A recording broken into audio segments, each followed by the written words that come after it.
आज हम लोग मानव उत्सर्जन पढ़ेंगे क्लास 10th का जो सबसे लास्ट पोर्शन है इसके बारे में। तो सबसे पहले उत्सर्जन क्या है? उत्सर्जन क्या है इसको समझने से पहले कुछ चीजें हम समझ लेते हैं। जैसे हमारा घर है तो घर में क्या होता है, हम जानते हैं डेली कुछ ना कुछ कूड़ा करकट निकलता है, तो उस कूड़े करकट को बाहर निकालना बहुत जरूरी है। क्यों जरूरी है? अगर वो वेस्टेज मटेरियल हमारे घर में रहेगा तो कुछ ना कुछ तो हानिकारक करे, कुछ नहीं बहुत ही हानिकारक, क्योंकि उससे बहुत सारे हमारे रोग उत्पन्न हो सकते हैं। इस तरीके से हमारे शरीर में भी कुछ वेस्टेज बनते हैं, कुछ ऐसे पदार्थ बनते हैं जो कि हमारे शरीर के लिए हानिकारक होते हैं। ऐसे पदार्थ को क्या बोलते हैं हम लोग? उत्सर्जी पदार्थ। उत्सर्जी पदार्थ। कौन कौन से उत्सर्जी पदार्थ हैं जो कि हमारे शरीर में बनते हैं? कुछ ऐसे उत्सर्जी पदार्थ हैं जो कि बहुत ही ज्यादा इंपॉर्टेंट है, जैसे अमोनिया। अमोनिया हमारे शरीर में क्या होती है? बनती है NH3। और एक चीज बनता है हमारे शरीर का पसीना, कफ जो बनता है हमारे शरीर से, और भी बहुत सारी चीजें हैं, कार्बन डाइऑक्साइड। अगर हम पौधों में बात करें तो जो गोंद जैसा पदार्थ है, वो जो है गोंद जैसा पदार्थ क्या कहलाता है? वो भी एक पौधे का उत्सर्जी पदार्थ है। तो कैसे बनता है ये जो NH3 है? NH3 क्या होता है? कन्वर्ट हो जाता है किसमें? यूरिया के अंदर, कहां पे? लीवर के अंदर जो होता है कन्वर्ट हो जाता है। ठीक है, ये NH3 कैसे बनता है? इसकी प्रोसेस के लिए हम जानते हैं कि हम पोषण जरूरी है, सबसे बहुत जरूरी है पोषण हमारे शरीर में।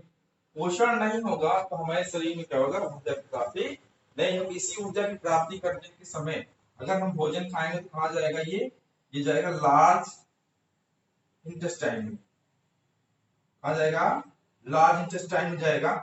फिर वहां से क्या होगा? जो भी भोजन है वो कहाँ ट्रांसफर हो जाएगा? इस ब्लड सेल्स में। और ये ब्लड सेल से कहाँ जाएगा? किसी एक कोशिका के अंदर। यहाँ पे क्या हो रहा है? इस कोशिका के अंदर क्या हो रहा है? एनर्जी प्रोडक्शन हो रहा है, एनर्जी बन रही है इसके अंदर। ठीक है, क्या बनी है इसके अंदर? एनर्जी बन रही है। एनर्जी बनते समय इसमें क्या निकलेगा? कुछ जैसे एनर्जी बनती है तो इसमें क्या होता है? प्रोटीन वगैरह टूटती है, प्रोटीन टूटती है तो उससे क्या निकलता है? NH2। NH2 एक ग्रुप होता है जिसको बोलते हैं अमीनो ग्रुप। क्योंकि जब प्रोटीन टूटेगा तो किसमें टूटेगा?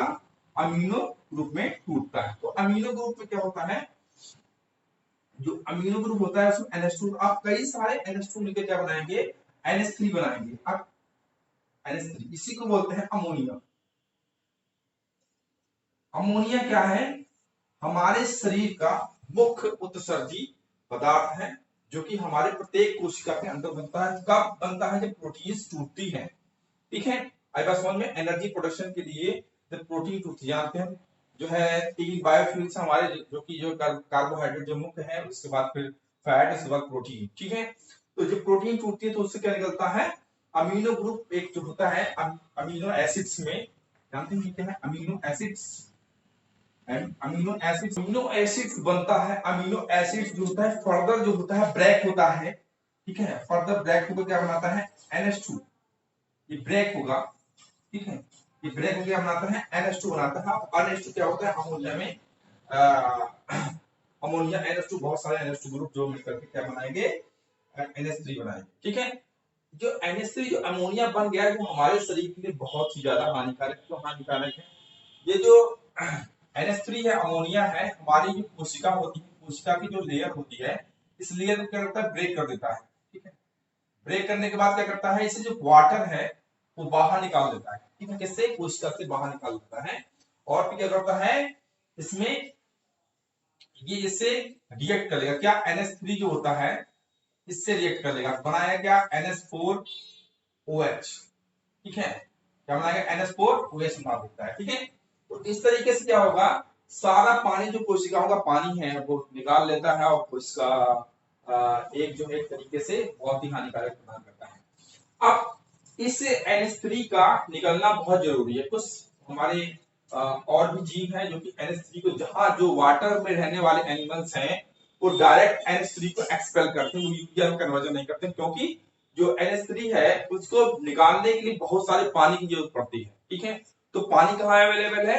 एक्वाटिक एनिमल जितने भी हैं उसमें पानी की जरूरत सबसे ज्यादा है। ठीक, तो NH3 जितने भी पानी में रहने वाले हैं वो तो आसानी से एक्सपेल कर देते हैं, लेकिन जिसके पास पानी नहीं है वो क्या करते हैं कि उसको किसी न किसी दूसरी फॉर्म में कन्वर्ट करते हैं। जैसे अगर हम रेप्टाइल्स की बात करें, जो तुम्हारे रेप्टिलिया वर्ग सांप हो गया और जो है जैसे पक्षी हो गया, तो ये क्या करते हैं कि ये NH3 को किस में कन्वर्ट करते हैं, अमोनिया किस में कन्वर्ट करते हैं, यूरिक एसिड में।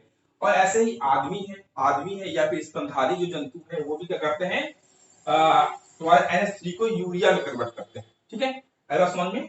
और दूसरी बात ये है कि अब कौन कौन से उत्सर्जी जो अंग है, कौन कौन से उत्सर्जी अंग है जो क्या करते हैं, उत्सर्जन की क्रिया में भाग लेते हैं। तो अगर हम सबसे मुख्य बात करें तो हमारे मानव के अंदर तो वृक्क सबसे इंपॉर्टेंट नंबर 1 क्या हो गया, वृक्क।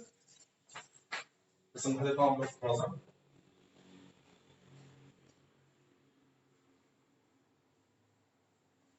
वृक्क वृक्क सबसे मुख्य। ठीक है, उसके बाद क्या हो गया तुम्हारा त्वचा, स्किन, उसके बाद क्या हो लंग्स, उसके बाद क्या हो गया तुम्हारा बड़ी आंत, लार्ज इंटेस्टाइन।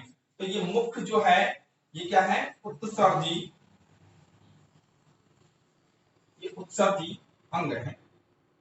ठीक, जब उत्सर्जी अंग है जो कि क्या करते हैं, उत्सर्जन क्रिया का काम करते हैं। जैसे वृक्क जो है हम जानते हैं, अगर वृक्क होगा तो नाइट्रोजनस बेस या नाइट्रोजनस पदार्थ जो होता है वो एक्सक्रीशन करेगा। त्वचा क्या करता है, पसीना जानते हैं हम लोग, पसीना स्वेट्स को एक्सक्रीशन करेगा, स्वेट्स बाहर निकालेगा। इससे क्या होती है, हमारे शरीर में होमेस्टेटिस जो होता है, वाटर बैलेंस जो होता है वो मेंटेन रहता है। ठीक, दूसरी चीज त्वचा में बहुत सारी ग्रंथियां पाई जाती है, सीबेसियस ग्लैंड, ठीक है, जो कि सीबम का सिक्रीशन करते हैं। हम जानते हैं कि अगर हम ऐसे काम करें, सुबह सोकर उठते हैं तो क्या होता है, हल्का सा तेलीय रूप में होता है, तो त्वचा जो होती है।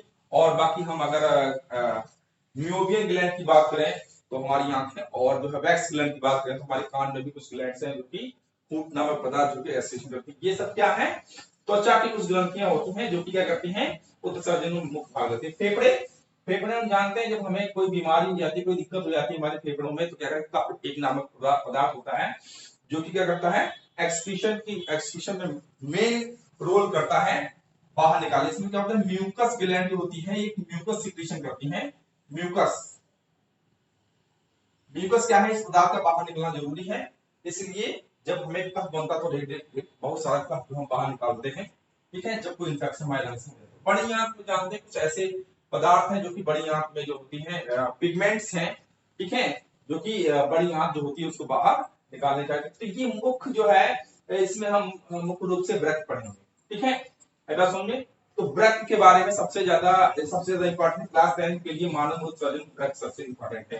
तो आइए एक वृक्क की संरचना देखते हैं कि एक वृक्क किस तरीके से होता है। तो ये एक वृक्क की संरचना है। वृक्क की जो संरचना है किस तरीके से होती है, एक मानव के उत्सर्जन तंत्र की संरचना किस तरीके से होती है। तो इसमें कितने वृक्क हैं, 2 वृक्क हैं, एक लेफ्ट एक राइट। ठीक है, ये राइट है, ये लेफ्ट है आपका। ठीक, इसमें क्या होती है, इसका साइज जो होता है 10 सेंटीमीटर लंबा होता है और 5 सेंटीमीटर क्या होता है, चौड़ा होता है, और केवल 2 सेंटीमीटर से क्या होता है, मोटा होता है। तो ये 2 वृक्क हैं, एक लेफ्ट एक राइट। इसमें क्या होती है, एक जो होती है रीनल आर्टरी, ये क्या है, रीनल आर्टरी, एक रीनल आर्टरी जो बनाया है मैंने, रीनल आर्टरी है। ठीक है, ये और जो है बाकी जो ब्लू कलर से है वो रीनल बैंड है। ठीक है, ठीक है, बस समझ में, रीनल बैंड।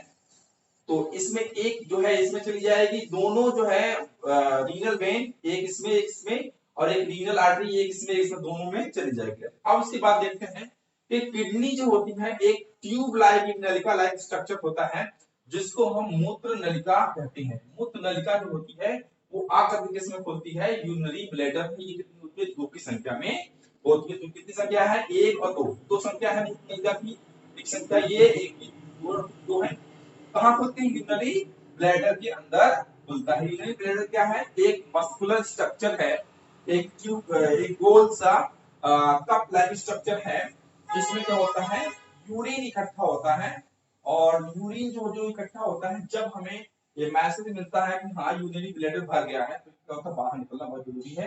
तो उसके लिए एक मूत्र मार्ग होता है जिससे क्या होता है, मूत्र क्या होता है, बाहर निकल जाता है। कुछ चीजें ध्यान में रखें, जो मेल होते हैं, जो कि मेल होते हैं, उनमें क्या होता है, मूत्र मार्ग और जो स्पर्म निकलता है दोनों मार्ग क्या होते हैं, इसी मार्ग से निकलते हैं, जबकि फीमेल्स में क्या होता है दोनों के मार्ग अलग अलग होते हैं। ठीक, तो इस चीज को समझ जाइए।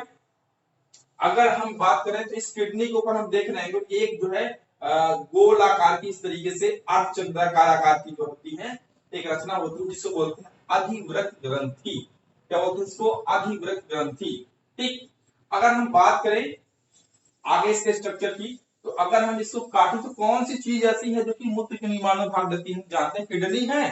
तो किडनी है दो, क्या ऊपर से दिखाई देखने पता चलती है नहीं, तो हम क्या करते हैं अगर हम किडनी को काटें इस तरीके से काट दें तो क्या इस तरह की रचना हम लोग देखने को मिलती है।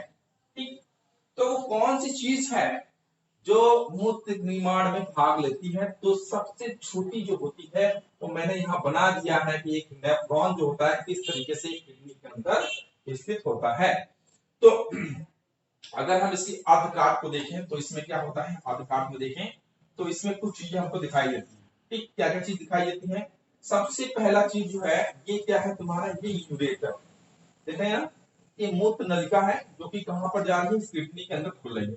अब ये किडनी जो होती है जब इसमें जाकर खुलती है तो ये कई ब्रांचेस में डिवाइड हो जाती है। जैसे मान लीजिए एक ब्रांच ये है, ये फिर दो में डिवाइड हो गई, तीन में भी डिवाइड हो सकती है, ऐसी कोई जरूरत नहीं दो में डिवाइड हो। तो अब जब डिवाइड होकर कहां खुल जा रही है, ये जो है पिरामिड्स है, ये जो देखें हम ये रेड कलर की जो मैंने बना रखा है ये क्या है, पिरामिड्स है। इन पिरामिड्स के अंदर क्या होती है, नलिकाएं खुलती है समझ में। और इस पिरामिड्स पिरामिड्स जो होते हैं, पिरामिड्स यहां से लेकर ये चीज ये पिरामिड्स होते हैं। ठीक, ओके। उसके बाद फिर क्या होता है, पिरामिड्स वाले भाग को क्या बोलते हैं, कॉर्टेक्स। ये क्या है, सॉरी, पिरामिड्स वाले भाग को क्या बोलते हैं, मेडुला। और जो हरा हरा भाग बनाया है इसको बोलते हैं कॉर्टेक्स। बस समझ में, क्या बोलते हैं इसको, कॉर्टेक्स। उसके बाद जितने भी ये जो मेडुला है, जितने भी मेडुला है एक नलिका के माध्यम से कहां खुलते हैं, इसके अंदर पेल्विस के अंदर खुलते हैं। क्या खुलते हैं, पेल्विस के अंदर खुलते हैं। इससे पहले जो ये छोटी नलिका होती है, मान लीजिए जो हमको देखने को मिल रही है, इसको ये जो देख रहे हैं ये चीज, इसको बोलते हैं माइनर कैलक्स। कैलक्स दो प्रकार के हैं, एक होता है मेजर कैलक्स, एक होता है माइनर कैलक्स।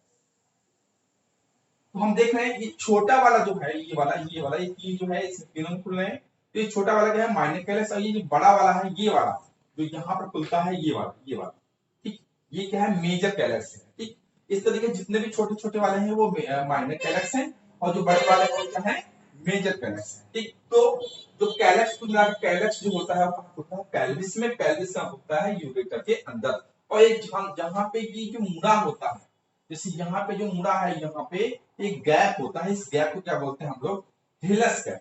क्या बोलते हैं इसको, हिलस गैप। अब इसमें जानते हैं प्रत्येक जो वृक्क होता है इसमें क्या होती है, रीनल आर्टरी और रीनल वेंस दोनों जाती हैं। ठीक, रीनल धमनी क्या होती है, पूरे पूरे में जाकर के ये फैल जाती है, जिससे प्रत्येक नेफ्रॉन से ये मिलती है।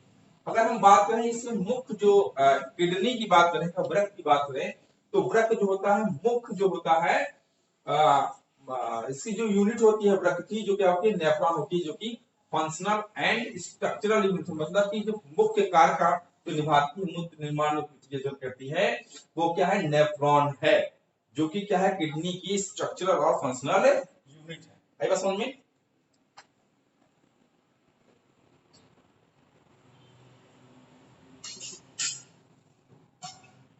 स्ट्रक्चरल एंड फंक्शनल यूनिट है, किसकी यूनिट है, किडनी की। क्या है, नेफ्रॉन। तो नेफ्रॉन क्या है, नेफ्रॉन क्या है, स्ट्रक्चरल एंड फंक्शनल यूनिट है किसकी, किडनी।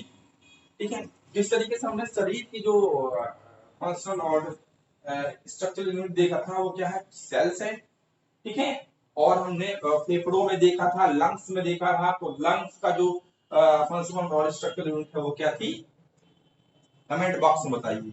ठीक है, मैं तो बता ही दूंगा, कमेंट बॉक्स होता है। कुपिका एल्वेओलाई जिसको बोलते हैं, एल्वेओलाई जो होता है वो क्या है, लंग्स की जो होती है वो स्ट्रक्चरल फंक्शनल होती है।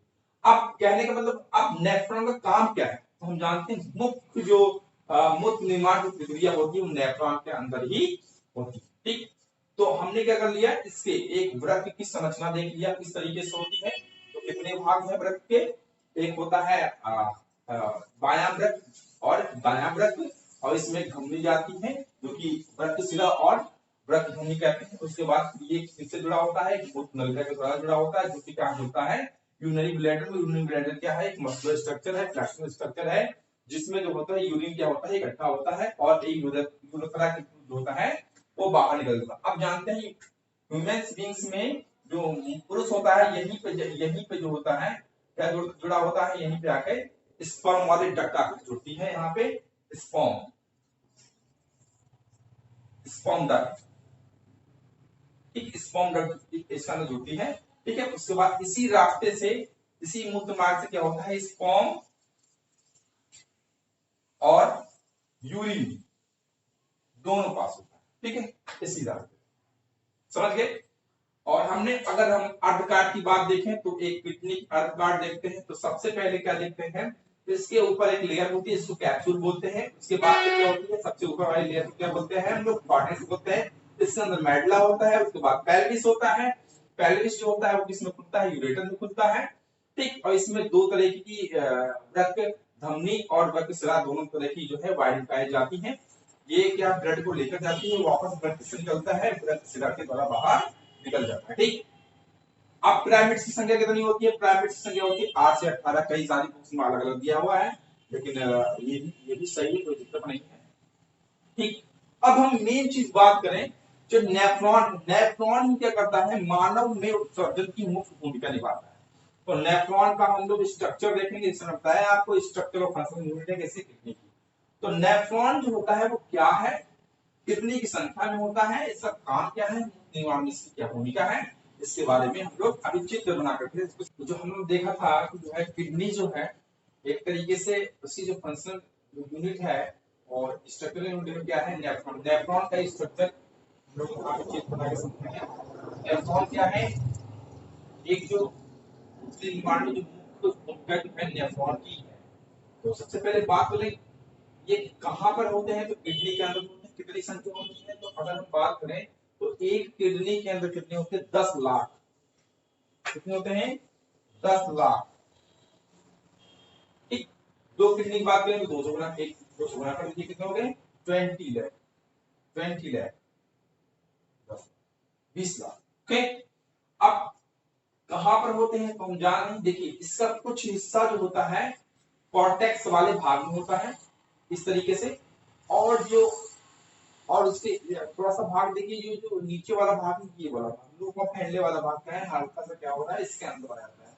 तो लूप ऑफ हैंडले वाला भाग कहाँ होता है, मेडुला के अंदर आ जाता है। ठीक है, उसके बाद ये क्या होता है, ये जो कलेक्टिंग ट्यूब्यूल्स है, कलेक्टिंग ट्यूब्यूल्स जिसको हम संग्रहण नलिका भी कहते हैं हिंदी में, वो कहाँ पे खुलती है, माइनर कैलेक्स में खुलती है। माइनर कैलेक्स के बाद मेजर कैलेक्स में खुल जाती है। ठीक है, तो एक जो यूनिक, इसको कई नामों से और जाना जाता है, यूनिफेरस ट्यूब्यूल्स भी कहा जाता है इसको, यूनिफेरस,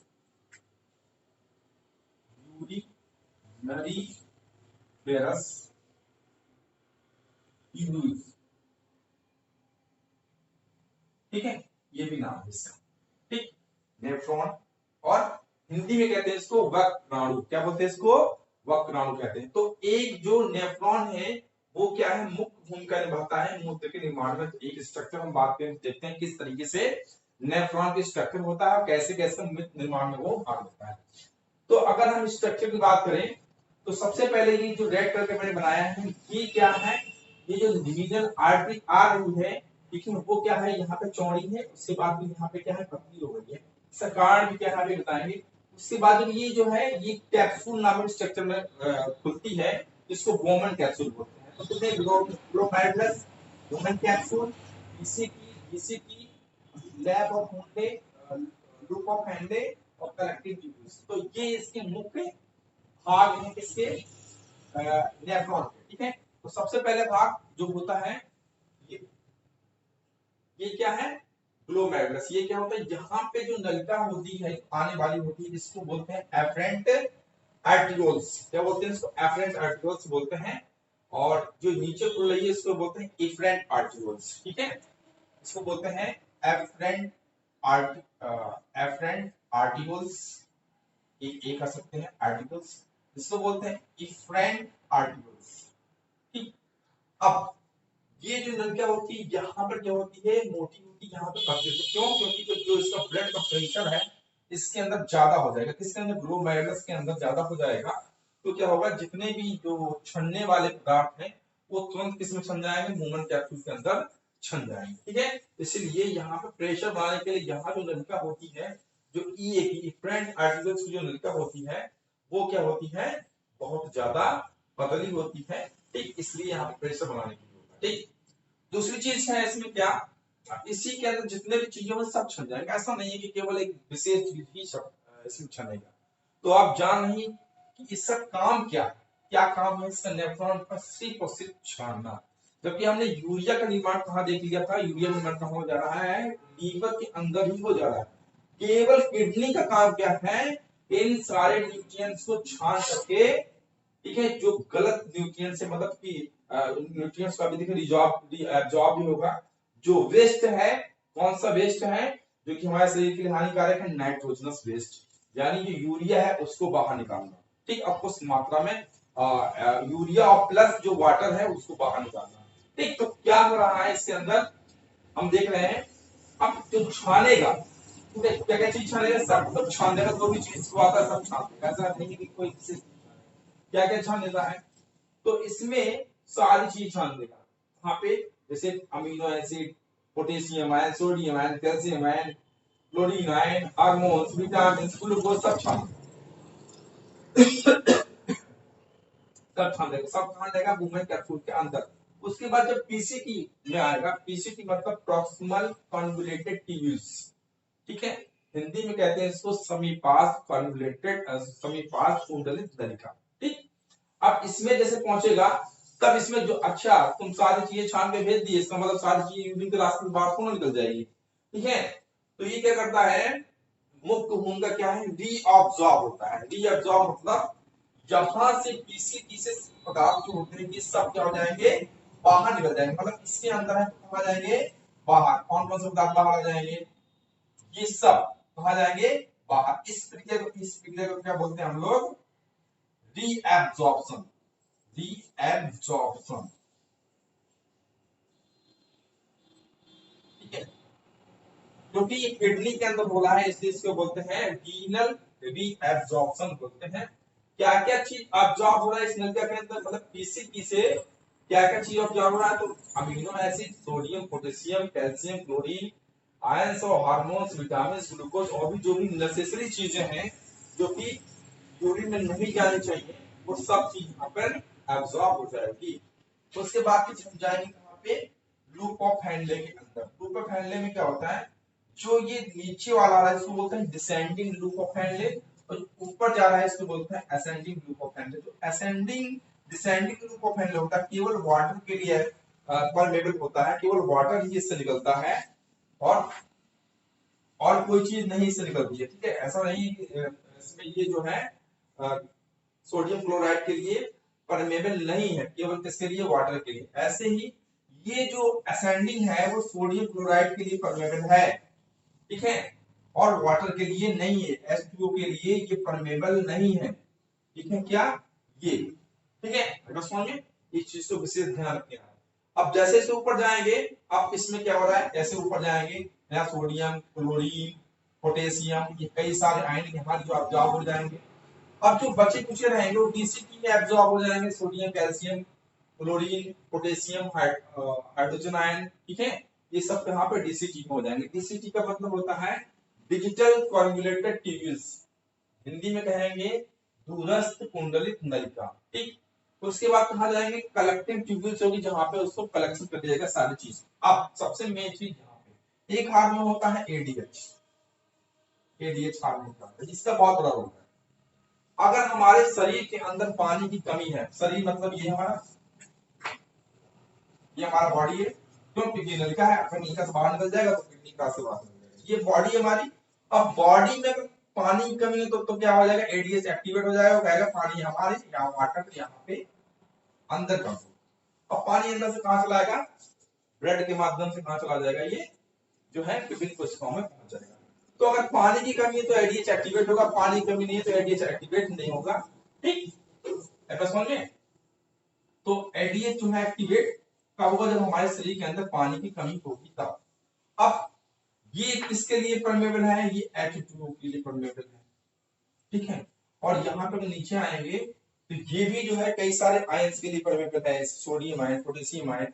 ठीक है, इसमें से एक दूसरे से जो भी अगर बच्चे कुछ रहेंगे सब बाहर इधर उधर सब बाहर निकल जाएंगे। जो आवश्यक चीजें हैं वो मतलब कि रीअब्सॉर्ब हो जाएंगी, और जो अनावश्यक चीजें हैं वो दोबारा इसमें कलेक्टिंग ट्यूब्यूल्स के द्वारा बाहर निकल जाएंगी। ठीक, अगर समझ में। अगर हम बात करें कुछ फैक्ट की बात करें तो नेफ्रॉन जो होता है लगभग 200 लीटर ब्लड अगर छानेगा तो उसमें 1200 से 1000 ml से 1200 ml केवल यूरिन बनता है। इसमें इंपॉर्टेंट है, इसको ध्यान रखिएगा। तो यहाँ पर हम लोगों ने देख लिया कि नेफ्रॉन का स्ट्रक्चर क्या है, मूत्र निर्माण किस तरीके से होता है। अब अगर हम यूरिन की बात करें तो 2.6% इसमें क्या होता है, यूरिया होता है, और 95% का होता है वाटर होता है, और उसके बाद जो भी बचेगा वो अदर्स होता है। मतलब कि अदर्स मान लें कि सोडियम आयन पहुंच गया या फिर और कोई आयन पहुंच गया, बहुत सारे आयन इसके अंदर पहुंच जाते हैं, जैसे कि पोटेशियम आयन, हाइड्रोजन आयन। ठीक है, इस तरीके की जो है बाहर निकल जाते हैं कभी कभी साथ में। तो ये सब अलग परसेंट है। कुल मिलाकर के आज हम लोगों ने क्या पढ़ा, अच्छा कोई चीज छूट तो नहीं रहा। तो आज हम लोगों ने क्या पढ़ा, मानव में उत्सर्जी, मानव में उत्सर्जी अंग या उत्सर्जित तंत्र या उत्सर्जन, तीनों की बात करनी है। तो उसके अंतर्गत क्या पढ़ा हम लोगों ने, एक जो होती है मानव उत्सर्जन तंत्र कैसे क्या होता है, उसके बाद किडनी का स्ट्रक्चर पढ़ा है, उसके बाद फिर नेफ्रॉन के बारे में अध्ययन किया। तो हाई स्कूल का एग्जामिनेशन बहुत करीब आ रहा है, यूपी बोर्ड के एग्जामिनेशन के लिए बहुत इंपॉर्टेंट है ये वाला क्वेश्चंस। ये जो है क्वेश्चन 100% इंपॉर्टेंट है बच्चों। इस चीज का मैं अभी आप लोगों को जो है इसका डायग्राम भी बनाना सिखाऊंगा, इसका स्ट्रक्चर किस तरीके से बनाया जाता है, स्टेप बाय स्टेप सारे स्ट्रक्चर बनाऊंगा।